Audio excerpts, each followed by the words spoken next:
Professor Dark de Barras, ang lalaking tulog sa araw, gising sa hating gabi. Misteryosong boss na pinagsisilbihan ni Pomelo. Bawat magtanong ng mga detalye tungkol dito, halos bawal tumitig sa mga mata nitong nakakable sa progressive eyeglasses. Natatakot ang dalaga pero kailangan niya ng trabaho.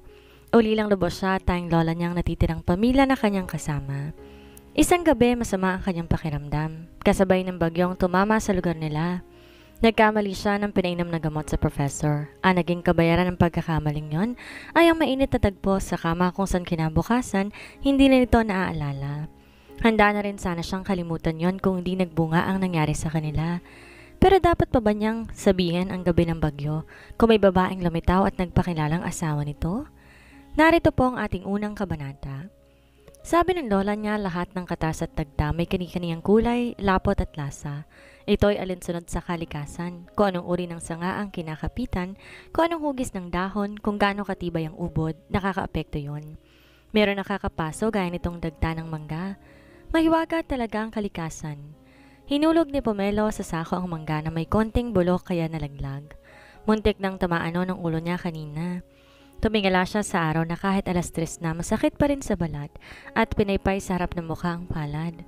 Pumito pa siya para tawagin ang hangin. Tinuloy ang pagwawalis ng mga tuyong dahon doon sa likod bahay. Tagaktak na ang pawis niya.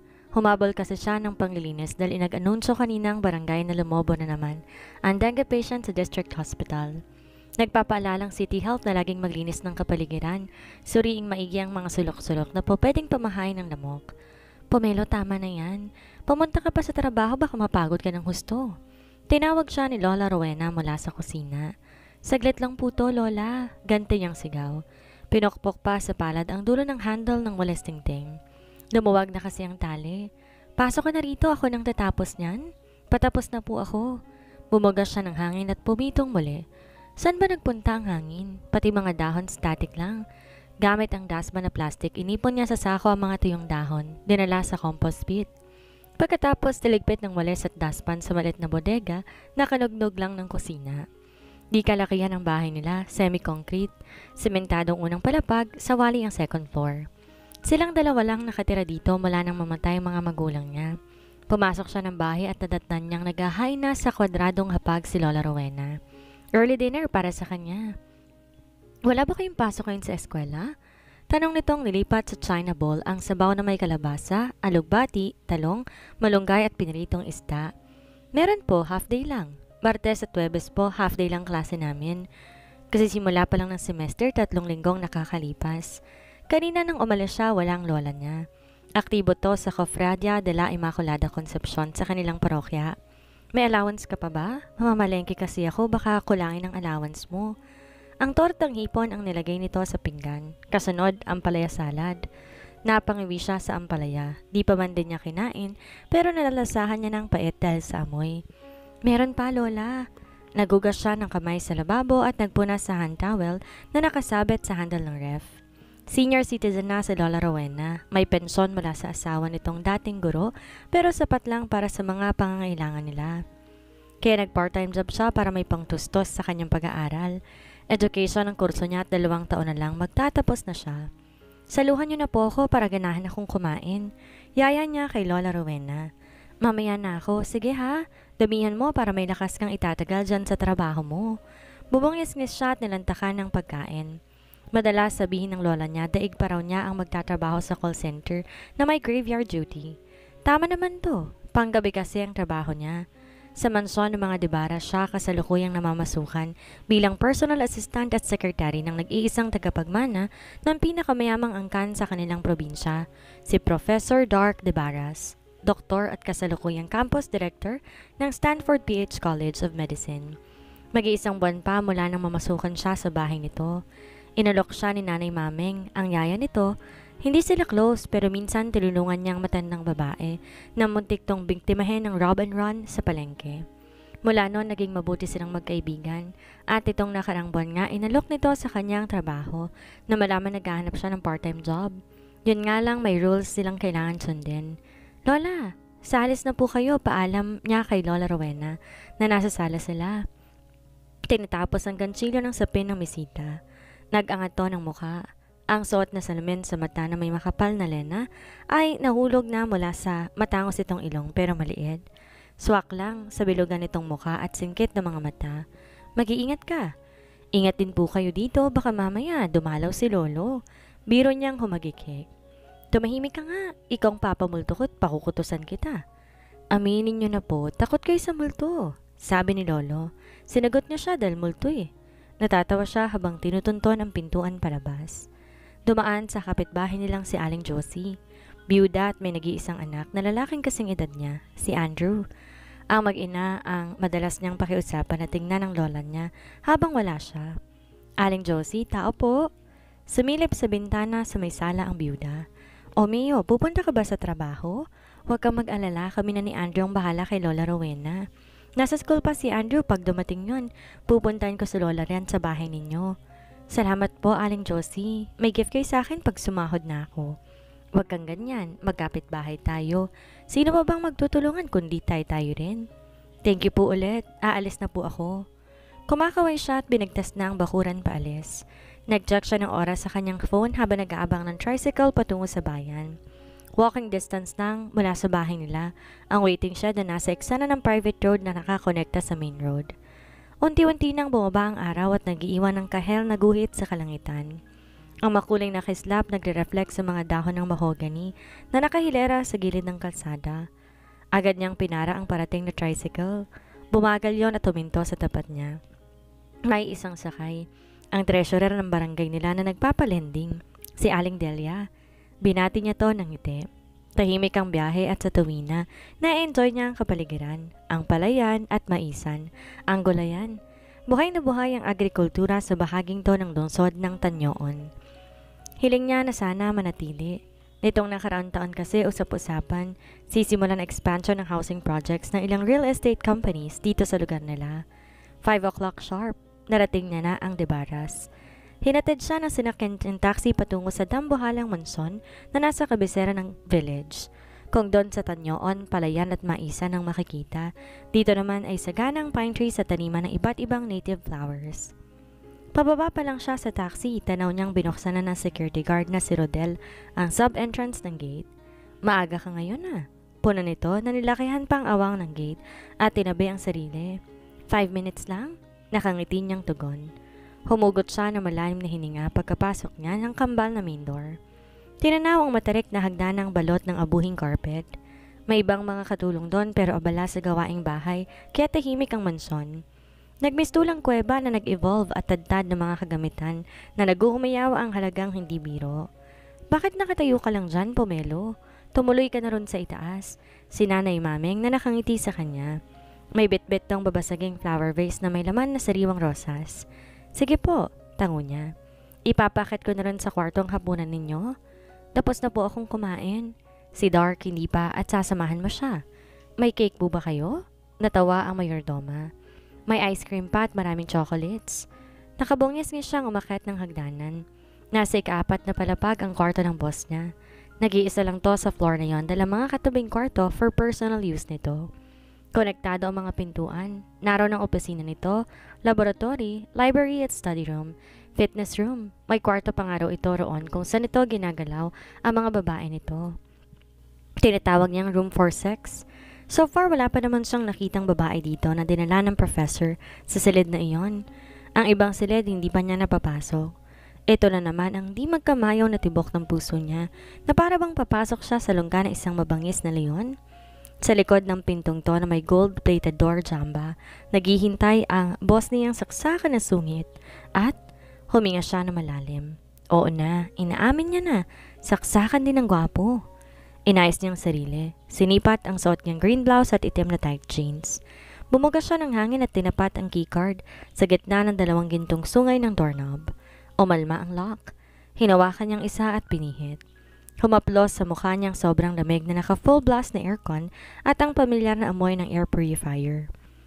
Malamlam ang ilaw mula sa stained glass lotus lamp sa gilid ng kama kung saan natutulog ang lalaki na tanging boxers lang suot. Maingat niyang sinara ang pinto at tahimik na naglakad patungo sa couch. Binaba niya doon ang backpack niya. Muling tinanaw ang tulog na professor. Mamayang 6:00. Paglatag ng dilim, gigising na ito. Parang vampira lang sa makabagong panahon. Tulog sa araw, gising sa gabi.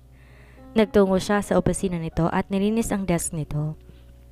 Inayos ang mga papeles at naghanda ng sign pen para gamitin ito mamaya. Tiniyak din niyang may laman pa ang ref. Madalas kasi itong humihingi ng tubig. Nag-check din siya sa lagay ng gamot dahil iinom ito mamaya pagkatapos ng hapunan. Napaigtad siya na marinig ang tikim mula sa main bedroom. Gising na si Dark, pero wala pang 6:00. Napatakbo siya pabalik sa kinaroroonan ng professor. Good evening, Professor. Sorry po. Naglinis po ako dun sa office. Kabado niyang hingin ng despensa. Humagod ang tigitig nito sa kanya at nagtagal sa may dibdib niya. Napatingin siya roon. Kumalas pala isa sa mga botones at sumilip ang pisngi ng dibdib niya mula sa manipis na bra. Mabilis siyang tumalikod at binalik sa ipinasok sa ohales ang nakawalang botones. Water, utos nito at kumaripa siya tungo sa kinaroroonan ng ref. Kumuha ng bottle ng sparkling water. Umahon na sa bed ang lalaki ng balikan niya. Inabot ang progressive eyeglasses at sinuot. Tinago ang mga matang kakuli ng pine tree sa umaga at nabibihisan na maitim at mahahabang pilikmata. Tuwing nakatitig sa kanya mga matang yon, di niya mapigilang manginig. Pakiramdam niya sinisilip ang mga kasalanan niya at ang sekreto ng kanyang kaluluwa. Binigay niya rito ang tubig. His muscle speaks volume of how imposing he is. Corded veins in his arms. Hagdan-hagdang matitigas na laman sa abdomen. Parang ginuhito ng klasikong pintor. Hindi perpekto pero sa tamang sukat kung ano man ang tinatamaan ng mga mata niya sa matikas at matipunong katawan nito. Napayoko siya na mulitong bumaling sa kanya matapos ubusin ang laman ng bote. Call the kitchen. Tell them to get the dinner ready. I have so much work to catch up tonight. He handed her the empty bottle and checked his cell phone. Sabi ni Nanay Mama yung ipapaakyat niya dito ang dinner. Naghahanda na sila sa ibaba pagdating ko. Inayos niya ang higaan nito.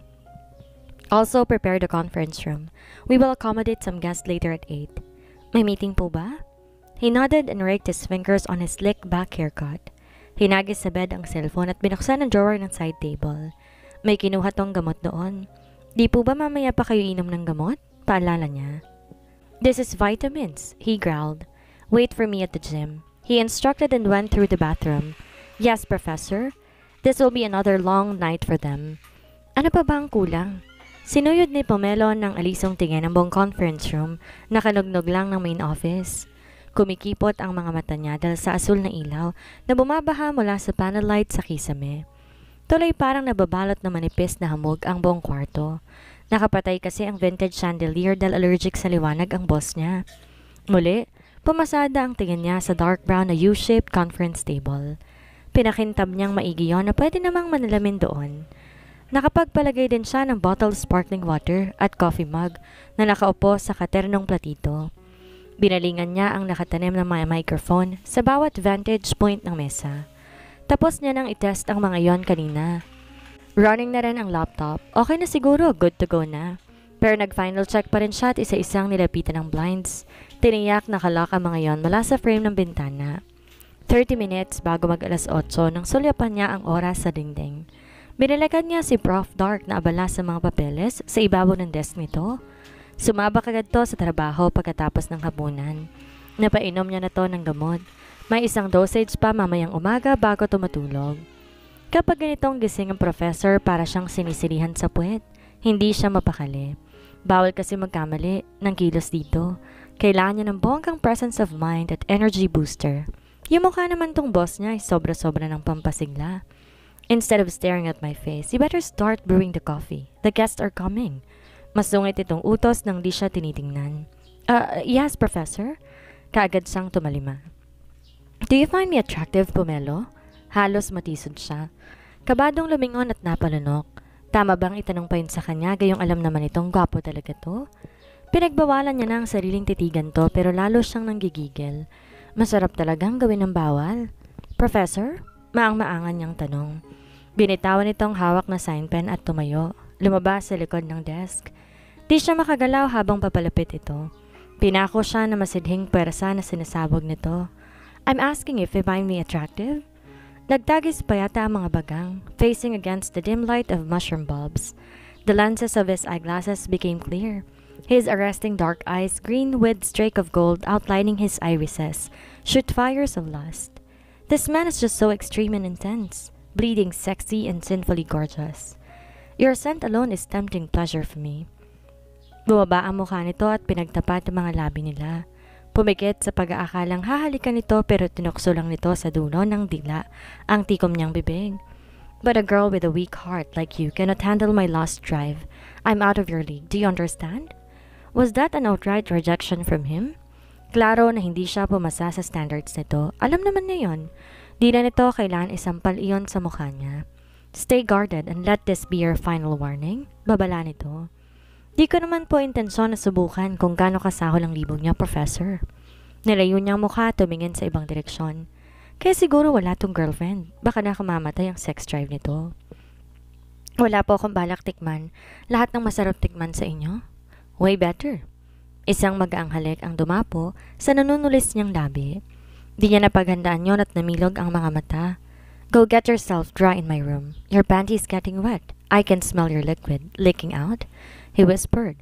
Her cells revolted. Nagliliyab ang mga pisngi niya. Ano raw? Pinagdikit niyang husto ang mga hita na matantong basa na nga ang kanyang panty. Smells delicious though. Better than those overrated perfumes out there. Tinalikuran siya ng lalaki at bumalik sa gawin ng desk. I'll get the coffee ready. Doon ka na sa bedroom. Bring these checks, sort them out, and review for some snag. Umiling siya. Kapag lumapit siya, maaamoy na naman siya nito. Di naman siguro libog yung bumasa sa panty niya. White blood lang yun. Parating na kasi yung period niya. Pakiramdam niya mauupos siya sa sobrang hiya. Nang humakbang to tungo sa dining area kung saan naroon ang coffee machine, tsaka niya kinuhang cheque at tumakbo tungo sa bedroom nito. Mahina nga talaga ang puso niya kaya wala siyang karapatang mangarap na tikman ang masarap at masungit niyang boss. Sumalampak muna siya sa couch, tulala at wala sa sarili. Wala naman siyang dalang extra panty para siya magbibihis. Pomelo! Aligaga siyang natingin sa boss niya na sumunod sa kanya. His huge build blocked the limited light of the room. Nagbistulang higante ang silhouette nito. Professor! There's clothes for you in the closet, the door in the left. Maligo ka. Masyadong mabango ang katas mo. Paungol pa nitong sabi. Mabango raw ang katas niya? Talaga bang naaamoy nito? Anong klaseng pang-amoy meron to? Pati itong ilong manyak lang? Busangot siyang nagmarcha patungo sa closet na sinabi nito. Ilang segundo rin siyang nakatayo lang muna ron bago nagdesisyong buksan ang pintong may carve ng mga dahon at roses na gawa sa ginto. Hitik sa laman ng closet, women's apparel, may mga shoes, bags, alahas, makeup kits, lahat na kailangan ng babae naroon na yata. Kinalkal niya ang drawer na kinalalagyan ng undies, kumuha ng black lace panty, pumasok ng banyo at dali-daling naligo. Pagkatapos ma-refresh, masigla niyang ginawa ang trabaho. May working table siya roon sa silid at doon niya sinuri ang mga tseke habang kumakain ng cake. Halos malula siya sa mga halagang nakasulat doon, milyon-milyon. Natapos niyang trabaho at binalik ang mga tseke sa desk ni Dark. An hour later, nag-break siya, nag-inat ng sarili. Nagsisimula ng meeting ni Professor kasama ng mga bisita nito. 4 na anino ng lalaki at isang babae ang naaaninag niya sa loob ng conference room mula sa mga siwang ng blinds. Pero wala siyang marinig na diskusyon. Soundproof kasi ang silid para di mainip at antukin kung ano-ano na lang ang ginagawa niya. Nag-jogging sa loob ng kwarto, nag-stretching, sumayaw, kumanta. Nagbasa ng librong halos di niya maintindihan dahil halo-halo ang lingwahe. Sa Webes, magdadala na siya ng notes para makapag-review sakaling may meeting na naman ang boss niya. Are you done? Halos mailip siya sa paghihintay nang pumasok doon sa bedroom si Dark. Tapos na po ako, Professor. Come here. He motioned her to follow. Tumayo siya at sumunod dito sa opisina. Bukas na ang pinto ng conference room at dinig niya ang boses doon na nag-uusap. Eyes here, Pomelo. This is Dr. Carmille Avanza. She is my private doctor. Hello, Dr. Avanza? Magiliw niyang bati sa doktora. Umiti na matamis ang babae. Ang gaan ng atmosphere nito, parang matagal na silang magkakilala. Nice to meet you, Miss Pomelo. I'm the one in charge with the medication of Prof. Dark. Sinulyapan ang boss niya na parang hiningi ang pahintulot na magpatuloy sa pagsasalita. Bumalik to sa loob ng conference room. Sit down, Miss Pomelo. Naupo siya at nagabang na sunod nitong sasabihin. I have permission from the professor to tell you the basics about his sickness. Siguro nagtaka ka rin bakit meron siyang gamot na iniinom. Bakit tulog siya sa araw at gising sa gabi. Tumango siya. Nagtataka nga siya pero di sumubok magtanong kay Nanay Maming dahil natatakot siya. Nang pumasok siya rito, maraming bawal sa rules, kasama na ang pagtatanong ng mga bagay tungkol sa professor. Narinig mo na yung circadian rhythm disorder? Mas popular sa tawag na sleep-wake cycle disorder. At taong merong ganitong karamdaman may problema sa body's internal clock. Ito yung nagsasabi sa'yo kung kailan ang oras para matulog at oras para magising. This internal clock, called the circadian clock, cycles about every 24 hours. Umawang ang bibig niya. May ganong karamdaman si Professor Dark? Ngayon, naiintindihan na niya kung ba't sa gabi to nagtatrabaho. Marahil may kinalaman din ang sakit nito sa pagiging allergic nito sa ilaw. Dark underwent bright light therapy for his treatment and melatonin. Pero dahil trabaho niya at responsibilidad sa Stanford PH, hindi naging epektibong therapy. May supplements na mga gamot. Kailangan nang ingatan ang pagpapainom. Lalagyan ko ng label ang bottle para malaman mo para sa anong partikular na oras ang gamot. Nilapag sa center table ang 3 medium-sized bottle na naglalaman ng magkakaibang pill. Pink, alas 6 ng gabi. Blue, alas 12 ng hating gabi. Orange, alas 5 ng umaga. Kailangan niyang mag-notes. Meron din pala ako ibibigay na vitamin sa'yo, pang-boost ng resistensya mo, risky sa kalusugan ng night shift. Binigay sa kanya ang mas malaking plastic vial na selyadong takip. 1 tablet a day is enough. Take it before or after meal. Maraming salamat po. Kinuha niyang bote at nilikom din ng mga gamot para sa professor. Paano nga pala yung existing niyang gamot na iniinom niya ngayon? That's his maintenance. Iinumin pa rin niya yun. Mahimbing na ang tulog ng professor nang iwan niya ito sa kwarto. Sumaglit siya kay Nanay Mameng na abala sa pagmamando sa mga katulong at nagpaalam sa matanda. Mag-iingat ka. Eto, cake. Iuwi mo sa lola mo. Pinigay nito sa kanya ang karton ng ubi cake. Maraming salamat po, Nanay. Aalis na po ako. Good morning, Miss Mayo. Pauwi ka na? Bati sa kanya na ilang kasambahay habang palabas siya ng mansyon. Nakakagaan sa pakiramdam masiglang kapaligiran dito. Kung gaano kadilim ang silid ni Professor Dark, ganon kaliwanag ang mukha ng mga katulong. Panay ang ngiti ng mga to sa kanya. Nakakahawa ang saya. Miss Mayo, atid na kita ha?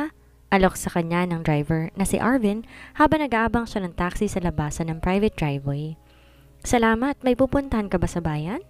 Tanong niya nagkusang buksan ang pinto sa front seat at sumakay. May kukunin ako mga papeles sa college. Doon sa school ni Professor? Oo, nakapunta ka na ron?